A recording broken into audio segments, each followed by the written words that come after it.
Buenas tardes y bienvenidos a esta nueva clase en la cual pues he pensado que vamos, antes de repasar lo esencial de un poco de lo que hemos visto hasta ahora, vamos a detenernos un poquito más todavía en la base canónica, porque la vimos al final del último vídeo, un poco rápido, y bueno, yo creo que es importante que queden totalmente claros algunas cosas.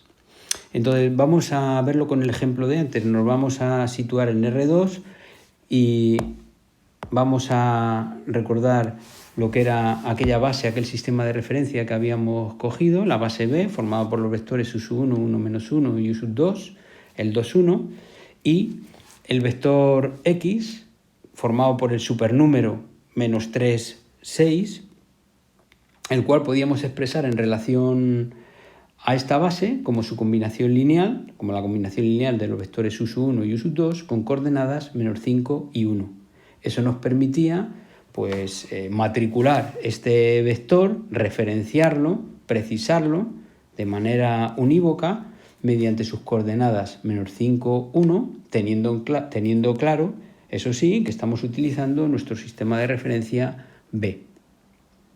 Por otro lado, el último día habíamos definido la base canónica como la base E formada por los vectores S1, 1, 0 y S2, 0, 1. En este caso, nuestro vector X,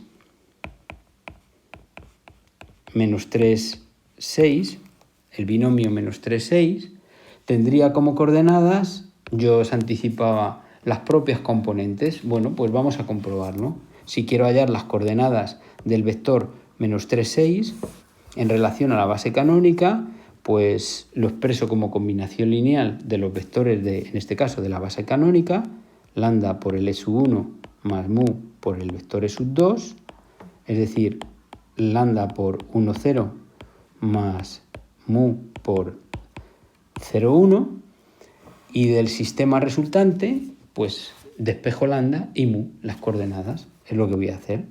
¿Vale? Pues entonces, al operar aquí a la derecha, lambda por 1, 0 más mu por 0, 1, la primera componente del vector resultante sería lambda por 1 más mu por 0, o sea, lambda, y eso tiene que ser igual a la primera componente del vector X, es decir, menos 3. Así que nos queda que lambda es menos 3, necesariamente.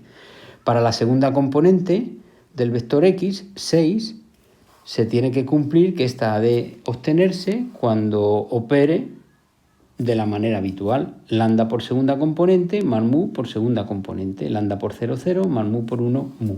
Así que resultaría que mu es 6.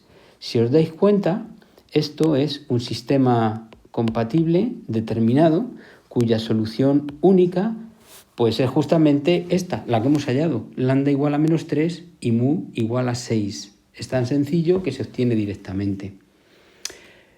Esto siempre vais a obtener un sistema compatible. ¿Por qué? Porque independientemente del vector que ponga aquí, del vector X que ponga, en este caso os he puesto menos 3, 6, pero imaginaros que no lo hubiese especificado y os hubiera puesto x1, x2, al final al resolver el sistema siempre os quedaría que lambda es x1 y que mu es x2.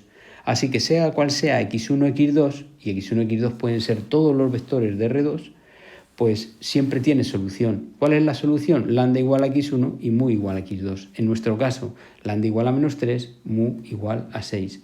Pero es que además la solución es única, el sistema es compatible determinado, como podéis ver aquí. Y eso nos está indicando que las coordenadas son únicas.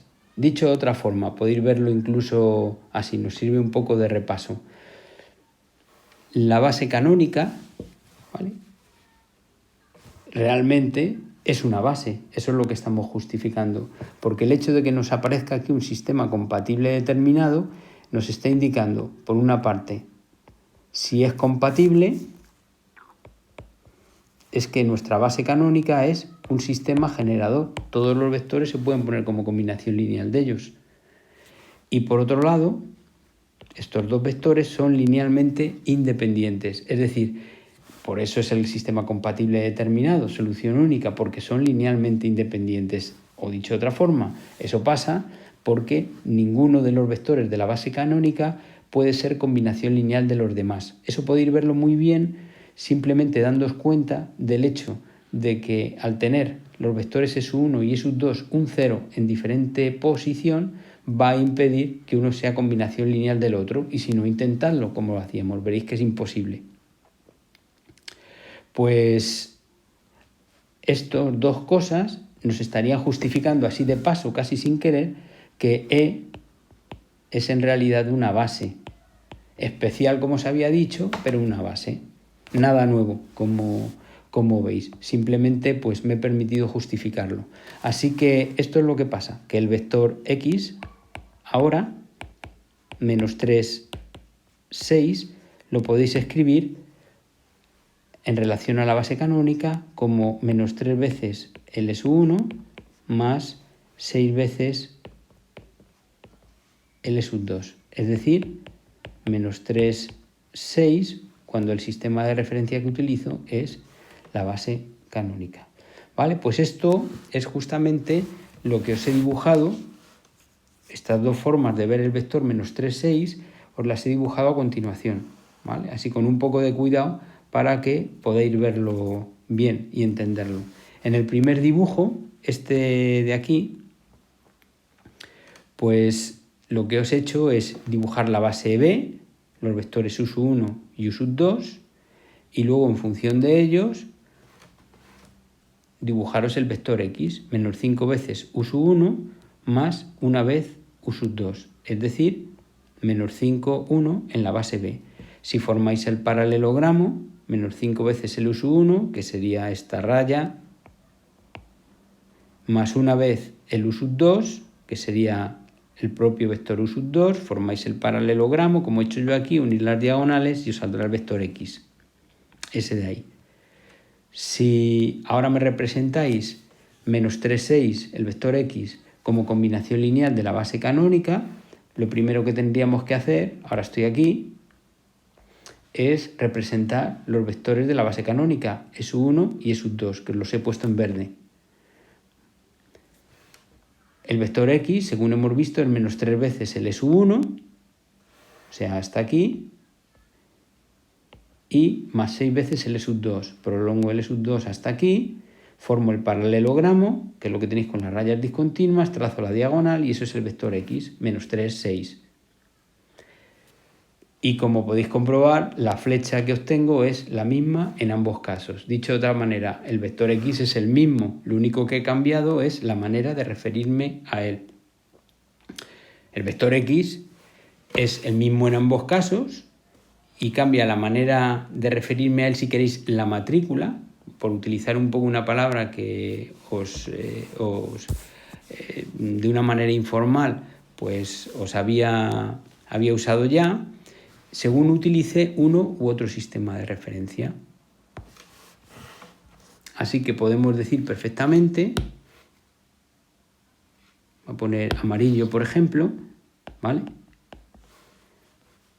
que el vector X se puede escribir de estas dos maneras y es el mismo, menos 5, 1 en la base B y también menos 3, 6 en la base E. Es en realidad el mismo, la misma flecha. Claro, todo esto tiene una implicación importante, y es que lo que hemos llamado componentes de un vector, el par de números, el binomio, el supernúmero, como queráis, no son en realidad sino las coordenadas del vector en alguna base o sistema de referencia. Eso quiere decir, en otras palabras, que no es posible dar o hablar de un vector concreto, de una flecha o una posición, me da igual como queréis verlo, sin especificar también al mismo tiempo cuál es la base a la que está referida. Porque no es lo mismo hablar del vector menos 3, 6 en la base canónica, E, que hablar, por ejemplo, del vector, el supernúmero menos 3, 6, cuando utilizo la base B. ¿Vale? Menos 3, 6 en la canónica es distinto de menos 3, 6 en la base B. ¿Vale? Para que quede claro, pues os lo he pintado aquí. He dibujado la base B de nuevo y luego he representado el vector menos 3, 6 en la base B, la formada por los vectores U1 y U2. Y de hecho, pues me sale, como veis, otra flecha diferente a la morada de antes. Como me sale otra flecha diferente, es por eso que lo he puesto en otro color y además lo he llamado Y, porque es otro vector. Si este es el X, este es otro vector diferente, que es el Y. ¿Vale? Esa es un poco la idea esencial. Así que cuando os den un vector, a partir de ahora, es decir, os den sus componentes, ya sabéis que os están dando en realidad su matrícula respecto de algún sistema de referencia y os deberán especificar necesariamente cuál es ese sistema de referencia. No os pueden decir solamente menos 3, 6, porque menos 3, 6 puede ser este de aquí o puede ser este vector de aquí, el rosa o el azul. Otra cosa es que si no me dicen nada, se sobreentienda que la base de referencia es la base canónica, ya que todos la conocemos, así que no es necesario precisarla. Eso es justamente lo que yo he estado haciendo desde el principio con todos los vectores que he estado tratando, con todos los supernúmeros que he estado tratando cuando los dibujaba. De hecho, si veis los gráficos anteriores, podéis comprobar que los vectores U1 o U2 que yo tengo dibujados aquí en naranja, los que integran la base B, están en realidad dibujados en la base canónica. El U1 es 1 menos 1 en la canónica, el U2 es el 2, 1 en la base canónica. Y de hecho, los propios vectores SU1 y SU2 que forman la canónica están dibujados también en la base canónica. El SU1 es una vez el SU1 más 0 veces el SU2, el SU2 es 0 veces el SU1 más una vez el SU2. Aunque no se había puesto nada. ¿Por qué? Porque los estaba interpretando como coordenadas de vectores de flechas en la base canónica.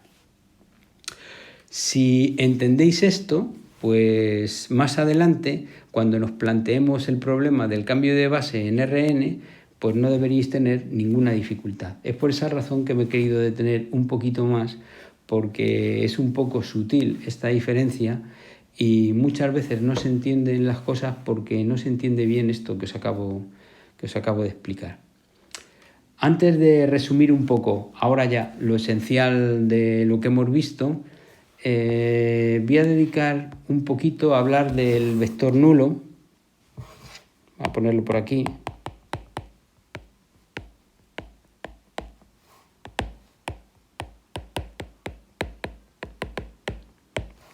¿Vale? En R2 pues serían 2 ceros, en R3 3 ceros, en Rn n ceros. ¿Vale? Porque no hemos hablado mucho de él. Y sí que os dije al principio que era un vector que era un poco especial. Así que conviene un poco perder unos instantes en ver por qué es especial. Como la asignatura, a fin de cuentas, yo la estoy introduciendo de una manera así un poco, digamos, informal, dadas las circunstancias, pues no he querido hacerlo muy riguroso todo esto y he pensado que bueno, se puede entender perfectamente tal y como lo estoy contando, pero lo cierto es que el vector nulo pues es el que se utiliza luego en muchas ocasiones para demostraciones de una manera más o menos explícita. Entonces, quiero que veáis, antes de proseguir, por qué el vector nulo es un vector especial, ¿vale? Y la razón por la cual lo es porque, a diferencia de los demás vectores, el vector nulo siempre es combinación lineal de cualquier grupo de vectores, ¿vale? Entonces, si yo intento expresar el vector nulo como combinación lineal de P vectores, sean P los que sean, 1, 5, 10, 20, me da igual, de manera que al combinarlos linealmente yo obtenga el vector nulo, esto siempre va a dar lugar a un sistema compatible, ¿vale? ¿Por qué ocurre esto? Bueno, podéis poneros un ejemplo en casa tranquilamente, pero vais a ver que como el resultado es El vector nulo, los términos independientes del sistema que se obtiene, en realidad son todos ceros y por tanto se trataría de un sistema homogéneo. Yo me imagino que en su momento veríais y estudiaríais los sistemas homogéneos, como aquellos que el término independiente es igual a cero siempre, y veríais que esos son siempre sistemas compatibles. ¿Por qué? Porque al menos una solución tienen seguro. ¿Cuál?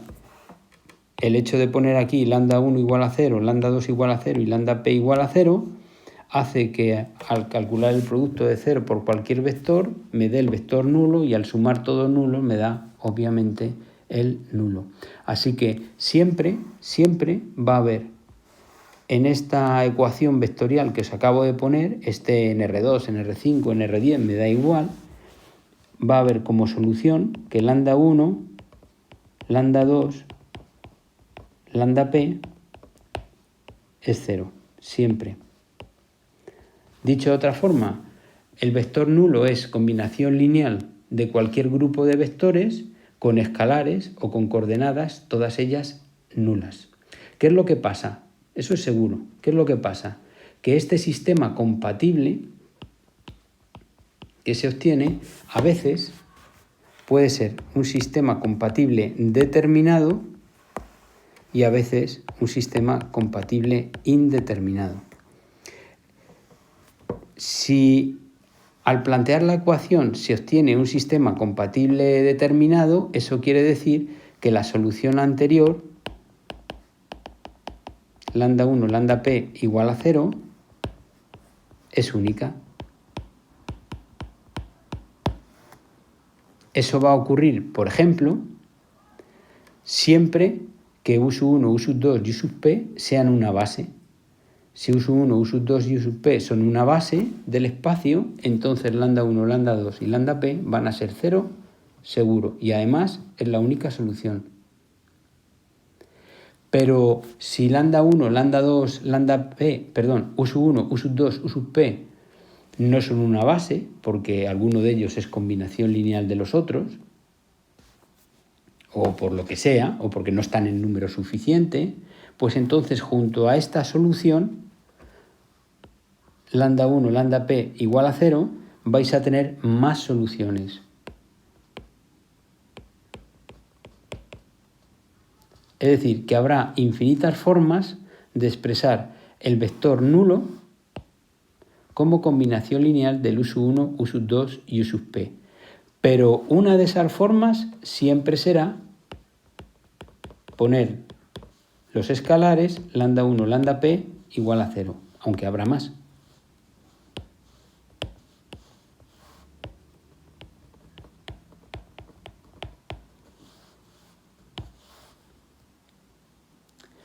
Fijaros si es especial el vector nulo, que hasta es combinación lineal de él mismo, incluso con cualquier escalar. Si yo intento expresar el vector nulo como combinación lineal de él mismo, vamos a obtener un sistema, por supuesto, compatible, siempre poniendo lambda igual a 0 sale, ya lo hemos visto. Pero en este caso, seguro que va a ser indeterminado.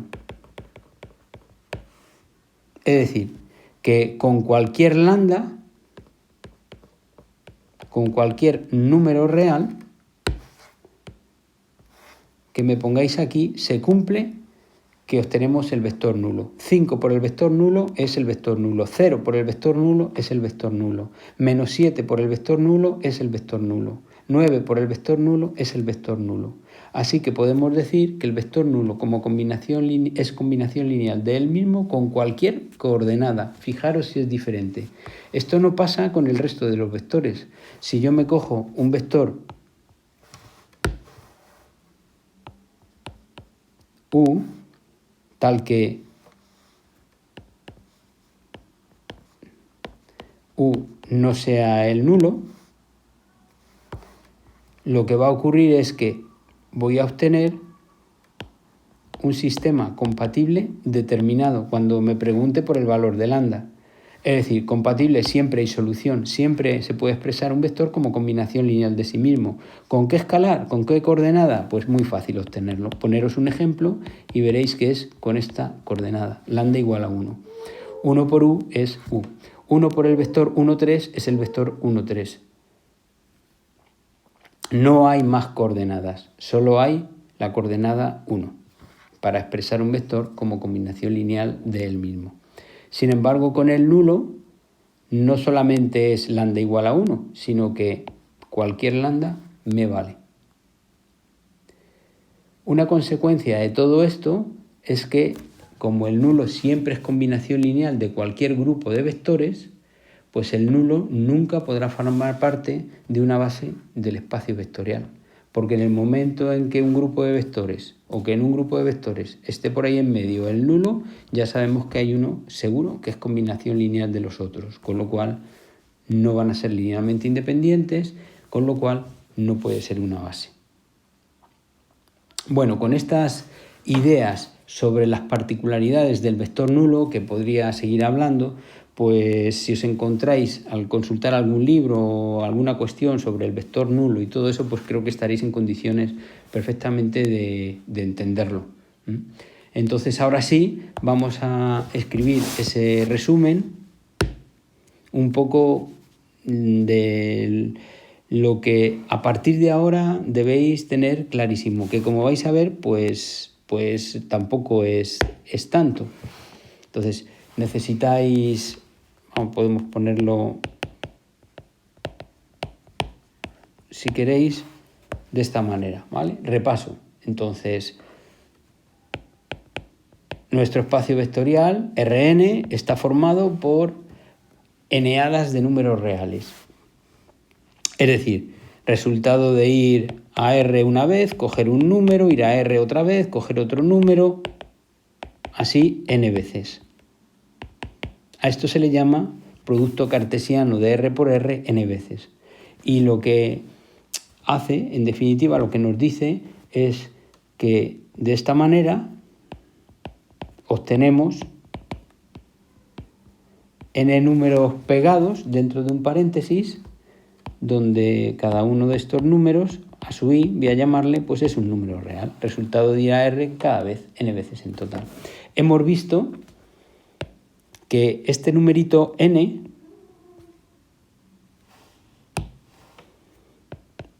resulta ser la dimensión de nuestro espacio, de nuestra casa de vectores, y que este numerito tiene...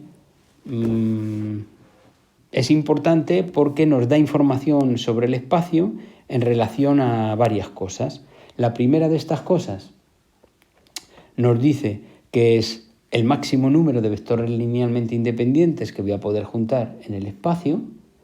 Me dice también, en segundo lugar, que es el número de vectores que va a tener una base cualquiera del espacio, es decir, todas las bases tendrán n vectores, y me dice también que todos los vectores, cuando los exprese en relación a una base, como combinación lineal de la base, van a tener n coordenadas. Una vez que escogíamos una base, un sistema de referencia,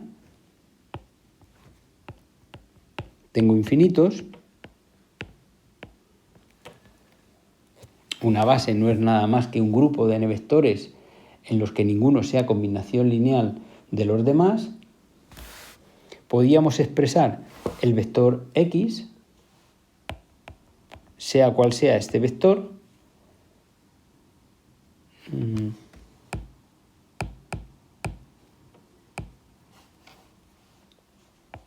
cualquiera que sea este vector,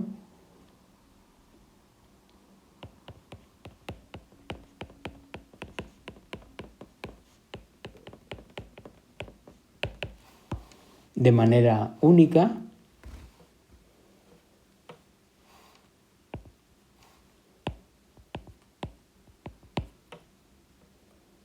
os lo pongo así, ¿vale? Van a existir escalares lambda sub i únicos, tal que x se puede obtener como lambda 1 por u sub 1 más lambda n por u sub n.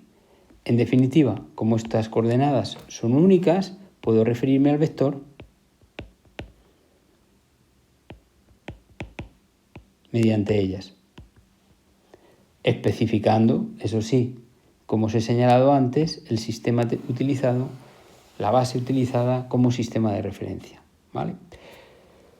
Si cojo otra base, digamos B', formada por los vectores u'1, u'2, u'n, es decir, cojo otro grupo de n vectores donde ninguno sea combinación lineal de los demás, pues va a ocurrir lo mismo. El vector de antes, cualquiera que sea, este simbolito es para todo, es decir, cualquier vector x de Rn, para cualquiera de ellos va a tener coordenadas, las voy a llamar primas en este caso, únicas, igual que antes. De manera que voy a poder obtener el vector x, el mismo de antes, como combinación lineal de los u' con las nuevas coordenadas.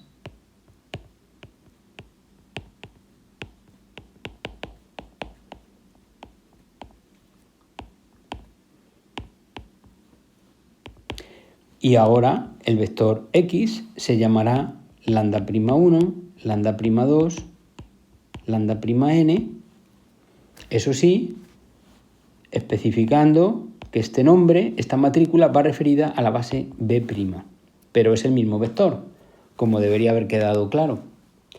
Si ahora cojo como sistema de referencia la base canónica, S1, S2, S(n), vuelve a ocurrir exactamente igual.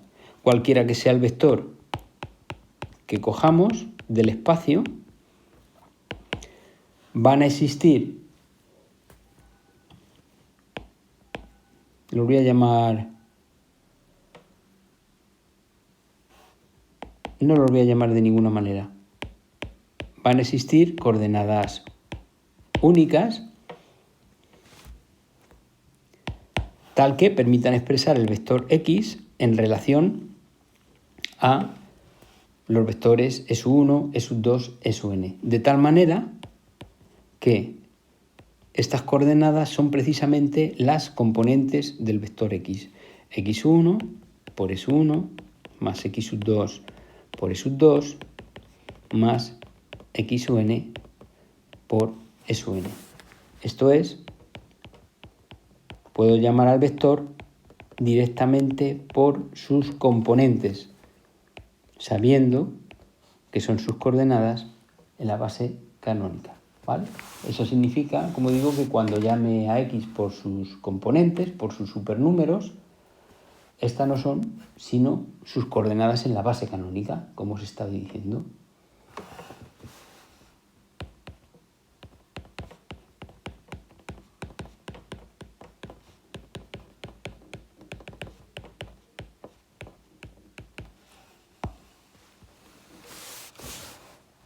Así que en este momento pues debería quedaros claro que no poner esta e junto a las componentes del vector es sobreentender que lo tenemos en la base canónica, ¿vale? Aquí no lo pongo y aquí sí, pero es la misma cosa. Si no lo pongo es que está implícito. Si esto es el resumen y esto es lo que debe quedar claro para todos vosotros en este momento. Si esto lo tenéis claro, pues cuando planteemos el problema del cambio de base, que básicamente, fijaros, es esto. Bueno, vamos a hacerlo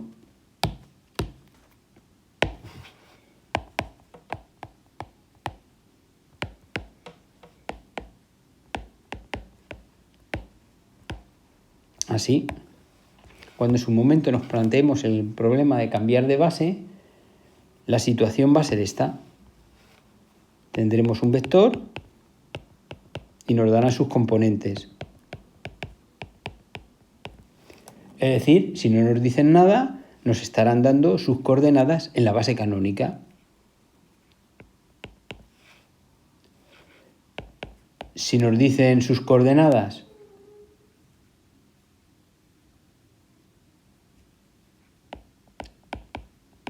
pongamos que sean estas, en alguna base distinta a la canónica, pues nos lo tendrán que decir.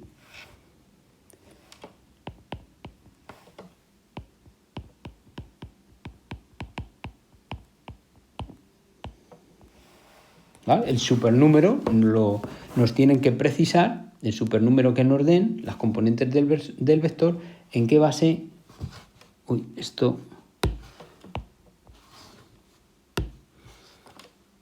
en qué base nos lo están dando, ¿vale?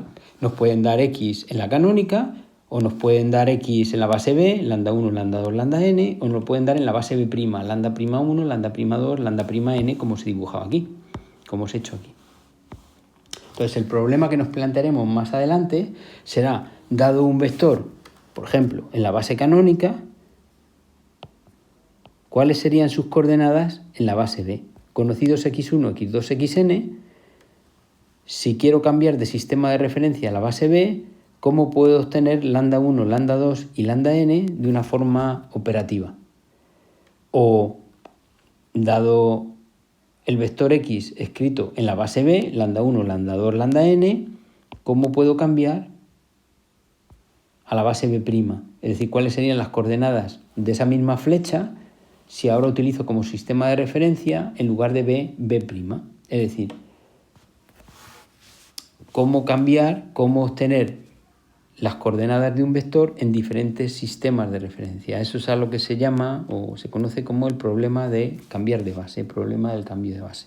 Pero antes de ver esto, que en realidad sabría resolverlo perfectamente planteando el sistema de ecuaciones adecuado, lo hemos estado haciendo hasta ahora, pero claro, otra cosa es cuando estemos en R4, en R10, ahí ya la cosa se complica porque serían sistemas de 10 ecuaciones con 10 incógnitas. Antes de poder plantear esto de una manera general, como os digo, pues tenemos que ver un poco cómo las matrices nos ayudan a resolver todo este tipo de problemas. Y eso será lo que hagamos en el próximo vídeo. En el próximo vídeo, pues lo que vamos a hacer es hablar de matrices. El papel fundamental lo va a jugar el rango matricial, pero para poder calcular el rango matricial ya sabéis que tengo que saber calcular primero determinantes de matrices y además, puesto que vamos a operar con matrices, pues todas las operaciones básicas con matrices, suma, producto por un número, como os había dicho ya, y todo eso necesito que las conozcáis. Yo recordaré algunas cosas, pero iré muy rápido, eso sí, al rango matricial, porque este es el que nos va a proporcionar la información relevante a efectos de lo que nosotros aquí necesitamos. Así que, pues, de momento lo paramos aquí.